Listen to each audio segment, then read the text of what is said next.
हंसते रहिए, मुस्कुराते रहिए। पूरे देश में एक मूवमेंट चल रहा है कि पूरे देश के नौजवान, बुजुर्ग कॉकरोच बनकर देश के अलग-अलग हिस्सों में प्रदर्शन कर रहे हैं। सरकारी ऑफिसेज में प्रदर्शन हो रहा है, पब्लिक प्लेस पे प्रदर्शन हो रहा है और ये सब हो रहा है हमारे सुप्रीम कोर्ट के माननीय सीजेआई महोदय के एक बयान पर, जहां उन्होंने नौजवानों की, बेरोजगार नौजवानों की जो कंपैरिजन है वो कॉकरोच से की है। क्या पहले भी कभी ऐसा हुआ है कि किसी पद पर, संवैधानिक पद पर बैठे किसी व्यक्ति ने ऐसी भाषा का प्रयोग किया हो? ये सोचने की बात है। तो भारत के इतिहास में अगर देखें तो अब तक संवैधानिक पद पे बहुत सारे आदमी बैठे, प्रधानमंत्री के पद पे, सीजीआई के पद पे, मंत्री के पद पे, शिक्षाविद हैं, लर्नेड हैं, जूरिस्ट हैं, उद्योगपति हैं और बेरोजगारी भी वहीं की वहीं है। लेकिन किसी ने भी कभी भी नौजवानों के लिए, बेरोजगारों के लिए ऐसे शब्द का प्रयोग कभी नहीं किया जिस तरह से आज वर्तमान सीजीआई साहब ने किया है। तो क्या कहा जाए, इससे पहले जितने भी नेता हुए हैं, जितने भी पहले मंत्री हुए हैं, क्या उनकी मानसिक हालत सही नहीं थी? या वर्तमान सीजीआई साहब की मानसिक हालत सही नहीं है? ये सोचने की बात है। तो वर्तमान सीजीआई साहब ने जिन शब्दों का इस्तेमाल किया है, ये बताता है कि उनकी मानसिक हालत सही नहीं है। बेशक वो कॉम्पिटेंट व्यक्ति है उस पद पर बैठने के लिए, बीइंग सीजेआई, लेकिन मानसिक रूप से वो कॉम्पिटेंट व्यक्ति नहीं है। अभी उनमें कुछ बीमारी है, कुछ कमियां हैं। इतने बड़े पद पर बैठकर कोई व्यक्ति यूं ही कोई स्टेटमेंट नहीं दे देता जब तक दिमाग में खराबी ना हो, और वो भी इतनी लूज टॉक, इतनी सतरी बातें। तो ये हुआ है।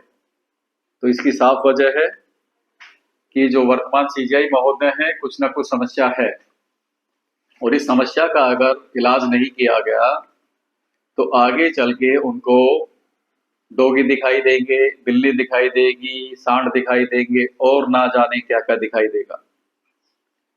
इसे इस तरह से समझते हैं कि एक बार एक आदमी जो एक उच्च पद से रिटायर हुआ था, उसे ये भ्रम हो गया कि सारी दुनिया खराब हो चुकी है, सब जगह कांटे लगे हुए हैं, क्योंकि वो अपनी उंगली या हाथ जहां भी लगाता वहां उन्हें कांटे महसूस होते। पानी का गिलास उठाता तो कांटे महसूस होते, खाना खाता तो कांटे महसूस होते, दीवार पे हाथ लगाता तो कांटे महसूस होते। अब ये समस्या होगी घर वालों के लिए भी। तो एक बार उनके बेटे बहला फुसलाकर उनको हॉस्पिटल ले गए और डॉक्टर को बोला, डॉक्टर साहब आप एक काम कीजिए, इनकी उंगली चेक करवाइए एक बार बस, कि उंगली में कुछ लगा तो नहीं है। तो डॉक्टर ने जब माइनरली चेक किया तो उनको लगा कि हाँ, उंगली में कुछ फंसा हुआ है। तो उन्होंने कहा, भाई उंगली में जो है एक छोटा सा कांटा है, बस इनकी माइनर सर्जरी की जरूरत है, बस, और ये ठीक हो जाएंगे।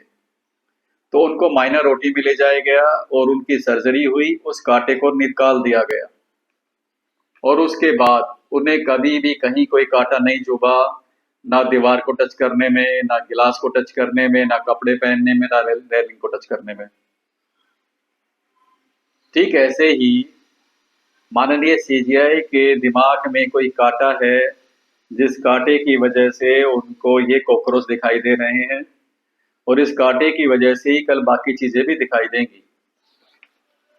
तो समय रहते उनका इलाज होना बहुत जरूरी है, क्योंकि भारत के नागरिक हैं, वो संवैधानिक पद पर बैठे हुए हैं, और इस पद पर बैठे हुए अगर उन्होंने कोई ऐसा डिसीजन दे दिया जो पूरी देश की जनता के लिए खतरा हो, तो उनसे ऊपर तो कोई अपील भी नहीं है, और फिर संसद में ही उसको रिपील करवाना पड़ेगा। तो जरूरी है उनका इलाज होना। तो ऐसी जितनी भी संस्थाएं जो इस तरह के कामों में लगी हुई हैं, जो मेंटल डिसीज पे काम कर रही है, रिहेबिलिटेशन पे काम कर रही है, वो सभी संस्था आए सामने और ढूंढे एक बेस्ट हॉस्पिटल, मल्टी स्पेशलिस्ट और स्पेशलिस्ट हॉस्पिटल, जहां पर उनका इलाज हो सके, जहां उनको बेस्ट ट्रीटमेंट दिया जा सके, क्योंकि इस इलाज की उन्हें सख्त जरूरत है, और एक लंबा ट्रीटमेंट, ताकि वो बिल्कुल 100% ठीक हो जाए। और जब वो ठीक हो जाए तो वापस ढोल नगाड़ों के साथ उनकी वापसी होनी चाहिए। उनके ज्ञान का, उनके अनुभव का देश को फायदा होना चाहिए।